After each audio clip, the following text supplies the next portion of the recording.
Екипата на Шкендија и на реваншот славеше со минимални 1-0 над екипата на Европа и обезбеди пласман во следната фаза, откако со вкупни 6-0 македонскиот вице-шампион беше подобар.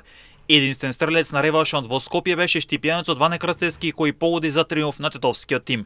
Сега Шкендија во следната фаза ќе игра против екипата на Браво од Словенија. Првиот меч се игра во Скопје, а реваншот е во гости. Екипата на Силекс ги заврши настапите во Европа откако загуби по драматични пенали, а трагичар за тимот од Кратово беше Ангелче Тимовски од Пробиштип, кој не успеа да реализира од белата точка погодувајќи ја пречката. Динамо Минск успеа да постигне гол за 0-1 во регуларните 90 минути, а потоа во продолженијата немаше погодоци, па мораше победникот да се бара во пенал серијата, која се покажа кобна за тимот од Кратово, со што освојувачот на Купот на Македонија ги заврши настапите во Европа и сега ќе се фокусира на домашниот шампионат, а тимот од Белоруси оди во второто квалификацијско коло во конференцијската лига на УЕФА. Од Македонија активни со европските настапи основаат шампионот Вардар, кој исто така сега ќе игра во второто квалификацијско коло во конференцијската лига на УЕФА против Рига, како и вице шампионот Шкендија, а противник ќе биде тимот на Браво.